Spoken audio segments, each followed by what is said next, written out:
10 ఏళ్ళు పాలించినటువంటి కేసీఆర్ గారి నాయకత్వంలో మరి ఇవన్నీ అన్నీ మనం అందరం అంటే సంతోషంగా ఉన్నాం, మన నీళ్ళు మనవాడుతున్నాం.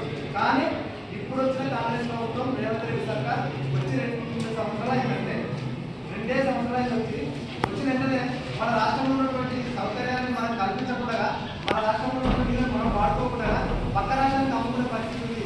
పక్క రాష్ట్రంలో దోసుకోకుండా ప్రశ్నించగలిగినటువంటి వ్యక్తి ఈ కాంగ్రెస్ ప్రభుత్వం రేవంత్ రెడ్డి సర్కార్. అంటే మీరు అనుకుంటుంది మరి నీళ్ళ గురించి మాకేందుకు ఇవన్నీ ఈ రాజకీయ గురించి మాకేందుకని మీరు అనుకుంటుంది. కానీ మీ దగ్గరనే రాస్తుంది. ఎందుకంటే చదువుకునే విద్యార్థి దీని గురించి ఆలోచించగలడు.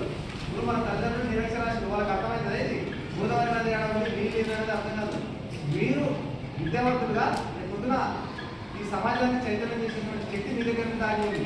రేపు భవిష్యత్తులో మీరు ఇంటర్మీడియట్ అయిపోతే డిగ్రీకి వెళ్తారు, ఇంకా రకరకాల వృత్తి విద్య కోర్సులు సమాజం బయటకు వెళ్తారు. ఇవాళ ఇవే ఉండదు. రేపు హైదరాబాద్ పెద్ద పెద్ద రాష్ట్రాల్లో ఉంటారు, విదేశాల్లో పరిస్థితి మీ దగ్గర ఉంది. కాబట్టి మీరు ఆలోచన చేయాలంటే ఈ రాష్ట్రాల్లో ఏం జరుగుతుందనేది